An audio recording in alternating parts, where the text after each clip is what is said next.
thought imini yelobola was stressful kum kuphela. Xa ndincokola ngokunomyeni nam ndiyarealize uba sasigowa sobabini.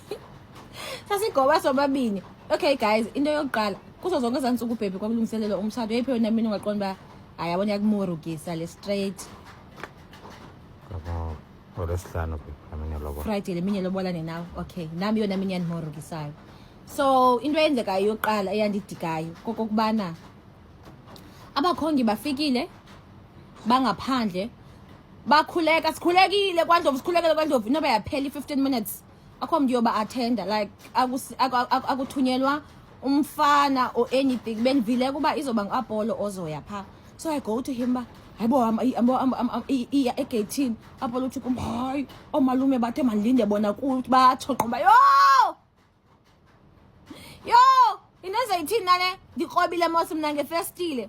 So fine, I think after 15 minutes ade aye u-Apollo egeyithini bafike babeke imali asekhumbula imali yoqala abayibekayo imalini ayimali nanganeni 20 rand ya babeka i-20 rand ayinabo kodwa ungabachazelanga baby ngoba nanditshilo kuwe uba kubekwa mali incinci phaa egeyithini. Ndiyaqala lobola baby wakalotyolwa ndiyaqala lobola zange ndichazele hayi gazi babeka i-20 rand akuvulwa nge-20 rand ekhaya babeka i-20 rand akwavulwa uthulile kwapola kathethi nokatsho uba edana kathini babeka i-20 rand bazulisa ayinabo babeka i-20 rand bazulisa akavula umfana baphinde babeka i-50 rand still abavulelo hayi ke ngoku lapho sendipenika khona ndibhalela ubhutakha ndithi kuyo uba yithi mabongeza imali. I didn't know uba uphi yena mos umkhwenyana is not allowed to be part ye-negotiations. In fact bemele uba akabikho nobakho but ke you know ngoku ixesha lihamba after lobolile uye abizwe kweminye imizi yabo.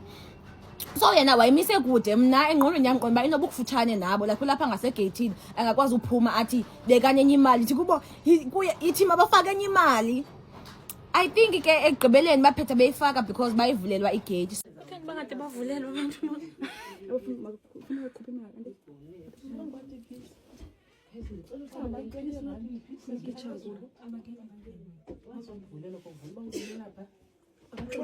guys ifake imali yesibini mos ngoku 50 rand asivuni sathi hamba sithando sam abaphungulekile hayibo mabavulelwe nawe bavulelwa Apollo bathi ngade bajike ngiyona nithi hayi mabavulelwe guys hayibo. So kahle into yokuqala ndigobisayo leyoba bahlala ixesha elide ngaphandle noba plus minus 45 minutes xa sendibala neli xesha before uba hoyo kohoyo neli ke babelenza bebeka i-20 rand ne-50 rand fine bahambe baye ngasesibayeni and then kuhlalwe mani kuthethwe into ende phayana esibayeni endingayaziyo uba yintoni sibizwe ke ngoku uba kuzotshiwo uba mabatsho uba ndiyabazi na okanye andibazi. No ndiyabazi malume noko kuthi xebilili after ndiqale ndabizwa okokuqala ndiyabona nje wethu kuyahlekwa nabo ntonto babehlekelwa ke nale nto uba bavele bayitsho yacaca bona uba asimazi uba ngompi asikwazi ubehlula and simbona kwii-pictures so asizukwazi umkhomba cela uvele abuzwe ngegama lakhe uba Amila uyabazi nazange kwenze nanto uba ngomphi apha kwathini kanjengakumakazi wam ngokwakulotyolwa umakazi wam samiswa phaa kwathiwa ngomphi apho wenu bamkhomba abantu abazilobola bangulo yabo kum kwathiwa Amila sebetshile onke uba bathi zabayibhatalisele loo nto leyo baba bengandazi zange bayibhatalisele loo nto leyo sasesiyiplenini senditsho phayana ekhaya njengoba bethe uba abandazi zange babhataliswe na for loo nto. Oh okay baye babakhaya nomalume so naniplane nto nanisaniplane into uba bangasokolisi nosokolisa. hayi ndiyakhumbula mani yayithetha into yokwaziwa kwakho angaziwa kwakho wabesiza ne-suggestion otamkhulu deliver by isithembe kwakudala sethi kwakudala ngoko.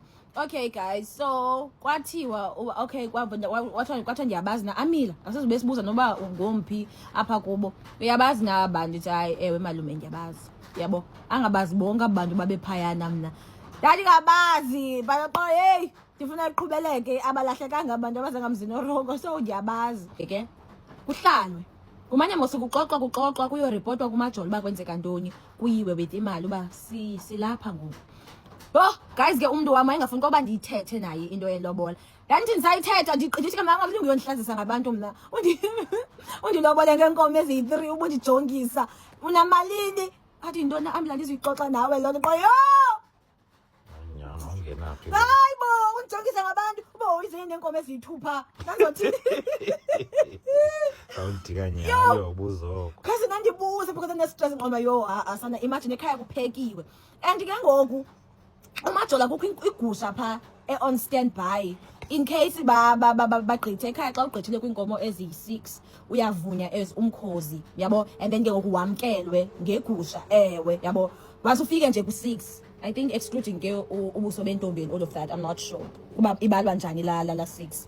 So fine, kumane kuzoripotwa ke kumajola, kumane kuzoripotwa andiyazi mna mos ukuba kwenzeka ntoni. Yarhala nobuza uba sesilapha ke ngoku bra yimalini yanga le uyizise apha ekhaya ndafuna umbuza kawayile kwandiphoxa xa ndithetha ngaloo nto andizuyithetha nawe kwathi ndahlala guys ekamereni ababuyo malume ke ngoku. Xa ndikrobe esibayeni ndimane ndibona oomalume bakayanga bame ngenyawo. Thixo wam kwenzeka ntoni, because ndiyazibaza zitori uba sometimes iifamily zike zixabane kuliwe kuphetha kuphela naloo malobola yonke loo nto leyo ndibona beme ngeenyawo. And ke ngoku this time around njengoba bebezile okokuqala bazoripota uba okay naba ubuso bentombi nantsi inkomo kamama I think yaba inkomo kamama nehashe likatata eze nkomo zokuqala, and then ke ngoku siqalisa uxoxa ikhazi ke ngoku which is bayangena kulo. But ngokuqasa uxoxa ikhazi ababuyi ke ngomalume guys noba yaphela i-2 hours abantu ababuyi baphinde babuye ba okay nazi inkomo bafikile ku-6 ke ngoku. Hayi ke kuyiyizelwe qomba bamkele uba ngabakhozi but sisaqhubeleka siyaphinda siyoxoxa yabo. Ithini la process ke mna ke njengoba ndimuruka usibari wami waphuma umyeni kamakazi wam shame hayi usisi okay aphuma umango wenza kum uyini wahlala umango kum mango kwenzeka ntoni waza no-omnene usibari nathi nale namthuma waza sisi ngeli xesha kuyizelwayo mandleno sisi ndiyabuza sisi kwenzeke ntoni wathi usibari wathi umanayo usibari ufika kwi-6 wavela wathi umcimbi ucalanye wena uziva njani ngopha emotweni because wongavelanga esibayeni wena? Ndandiveli because ndandikhwele kulaa bhaki so ndandibabona kancini umane kuphakanywa kuhanjwe kiwe emveni koronda okanye ngasekuhlanu uphinde kubuye yho uba ngatayipa yozinintsi into endandibatayiphela zona ubhalela bona abantu baxoxayo ucinga uba uyiwhatsapp uthi nxa ubatayipela uzobhukhala chat WhatsApp kwenzeka ntoni ukuthi kwenzeka ntoni hayi ke ngoba ucinga bazobe betshata kodwa ngabakhonyana abanjani abazobe bebhale nansi ii-messages bebehoyene no-WhatsApp man. So guys ndihleli mnani mane ndibona kumiwana ngenyawo manje besima ngenyawo abanye ndiqonda yini Thixo wam yintoni nale yenzekayo apha yabo kutheni ngathi kuyaliwa ngoku. Oomalume bam ke banayo inkananyana banayo raharha abanayo, so like yo I hope abalwi nabantwana babantu yabo, I hope abalwi nabo but fine.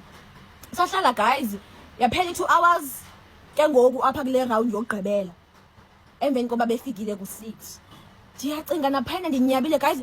When I tell you kwangangeni nokutya kwakungangeni ukutya at all mane besizosisi acuma hayi uzawufeyinta kutheni ungekho happy ngoku kuthiwa bafikile ku-6 but ndithi yintoni lixoxa ingapheliye phaa guys. Inyembezi ndizibambe sweet ndizibambe apha inyembezi ke nkopho uba intoni lipheliye ingapheliye ixoxwayo phayana kodwa itya ke at least noba utye inyama kuphela. Ndithi guys yimani ndihleli ekamereni guys. I think ngoku kufuneka kubekho part 2 wayo yonke le nto bendingayifuni loo nto leyo but guys it was so stressful. Ndizamenza part 2 I think necala likabhutaka uba wayesiva kanjani yena ngelaa xesha wayengaphandle. Ndiyafuna Oliver uba yayisithini into. So ke ngobaba kwathi xibilili kuwe after kuthiwe kufikiwe kunantsika emveni koku usibari ndixelele umcimbi ucalanye wathi noko wathi hayi khawuyeke usibari ndingename ndiyova kakuhle phaa ndizawuphinda ndibuye uba kwenzeka ntoni. so wahamba ya zafika wabethume ulisa ijuice nezigonzi iyangena izijuice nezigonzi ku ngoba mna ukutya kwangangeni kum.